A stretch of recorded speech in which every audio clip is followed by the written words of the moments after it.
नमस्कार. घरगुती भोजन या चॅनलमध्ये तुम्हा सर्वांचं अगदी मनापासून स्वागत आहे.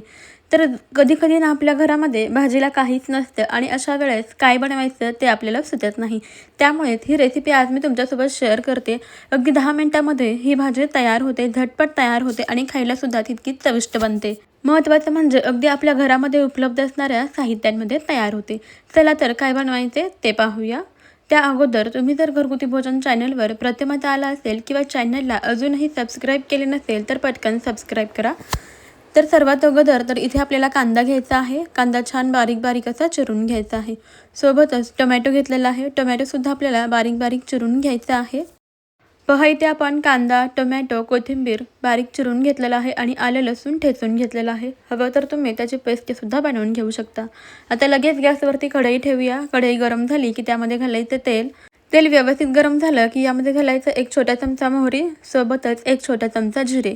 जिरे मोहरी छान असे तडतडले की त्यामध्ये ठेचलेलं आलं लसूण घालायचं आहे. सोबतच बारीक चिरलेला कांदा घालूया. आता कांदा आपल्याला छान लालसर असं होईपर्यंत तेलामध्ये परतून घ्यायचा आहे. अधूनमधून आपल्याला कांदा असा परतून घ्यायचा आहे, म्हणजे छान एकसारखा असा कांदा परतला जातो. पहा इथे आपण कांदा छान लालसर गुलाबी रंग येईपर्यंत परतून घेतलेला आहे. आता यामध्ये आपल्याला चिरलेला छोटा टोमॅटो घालायचा आहे आणि व्यवस्थित असं मिक्स करून घेऊया. टोमॅटो मिक्स करून घ्यायचा आहे. आता आपल्याला यामध्ये चवीनुसार मीठ घालायचं आहे. मीठ घालून मिक्स करून घेऊया. टोमॅटो परतत असताना यामध्ये आपल्याला मीठ घालायचं आहे, म्हणजे टोमॅटो पटकन असं शिजला जातो. टोमॅटो आपल्याला छान मऊसूद असा होईपर्यंत यामध्ये परतून घ्यायचा आहे. पहा इथे आपण टोमॅटो अगदी छान मऊसूद होईपर्यंत परतून घेतलेला आहे. आता यामध्ये आपल्याला मसाले घालायचे आहेत. घरगुती मसाले जे काही असतील ते तुम्ही यामध्ये वापरू शकता. जसं की इथे मी वापरत आहे 1 चमचा काळा मसाला आणि अर्धा चमचा गरम मसाला. मसाले घालून छान व्यवस्थित असं मिक्स करून घ्यायचं आहे. आपल्या घरामध्ये जे काही मसाले असतात ते सर्व मसाले तुम्ही यामध्ये वापरू शकता. मसाले मिक्स करून घेतले. आता यामध्ये भाजी शिजण्याकरता आपल्याला पाणी घालायचं आहे. जितकी तुम्हाला रस्सा भाजी घट्ट किंवा पातळ हवी आहे त्यानुसार तुम्ही ते पाण्याचं प्रमाण वापरू शकता. पाणी घालून व्यवस्थित असं मिक्स करून घेऊया. आता भाजीला ना छान अशी उकळी येऊ द्यायची आहे. पहा इथे भाजीला उकळी आलेली आहे. आता आपण गॅस मध्यम ठेवूया. व्यवस्थित असं मिक्स करून घेऊया. आता आपल्याला यामध्ये घालायचं आहे शेव.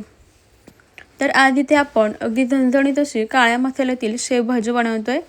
जेव्हा घरामध्ये भाजीला काहीच नसतं अशा वेळेस तुम्ही शेवभाजीची ही रेसिपी अगदी झटपट बनवू शकता. शेव घालून आपण व्यवस्थित असं मिक्स करून घेतलेलं आहे.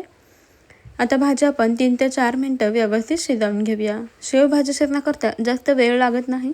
आता यावरती आपण बारीक चिरलेली कोथिंबीर घालूया आणि भाजी व्यवस्थित अशी शिजवून घेऊया. तर मंडळी, तुम्हाला एक निवेदन आहे की तुम्ही आपला आजचा हा व्हिडिओ कोणत्या शहरातून किंवा मग कोणत्या गावातून पाहत आहात मला कमेंटमध्ये नक्की कळवा. म्हणजे मला सुद्धा समजेल की आपल्या घरगुती भोजनच्या रेसिपीज कुठपर्यंत पोहोचतात. पहा इथे आपली अगदी मस्त झणझणीत अशी शेवभाजी तयार झालेली आहे. लगेच आपण गॅस बंद करूया. अतिशय झटपट अशी तयार होणारी ही रेसिपी आहे आणि चवीलासुद्धा खूपच छान लागते. तुम्हीसुद्धा अशा पद्धतीने शेवभाजी नक्की ट्राय करून पहा. अगदी झटपट तयार होणारी आहे. कोणतंही वाटण वगैरे बनवायची आपल्याला इथे गरज नाही. गरमागरम अशी ही शेवभाजी तुम्ही भाकरीसोबत, चपातीसोबत सर्व करू शकता. तुम्हाला माझी आजची ही रेसिपी कशी वाटली कमेंटमध्ये नक्की कळवा. आवडली असेल तर एक लाईक जरूर करा आणि आताच आपलं घरगुती भोजन या अस्सल मराठमोळा चॅनलला सबस्क्राईब करा. त्यापुढील बेल आयकॉनही प्रेस करा, म्हणजेच आपल्या येणाऱ्या नवनवीन भन्नाट अशा रेसिपीचे अपडेट सर्वात अगोदर तुम्हाला मिळतील. पहा मस्त अशी ती आपली शेवची भाजी झटपट तयार झालेली आहे. जितकी दिसायला सुंदर दिसते ना त्यापेक्षा चवीला तर खूपच जबरदस्त झालेली आहे. काळ्या मसाल्यातील बनवलेली आहे ना त्यामुळे चवीला खूप छान लागते.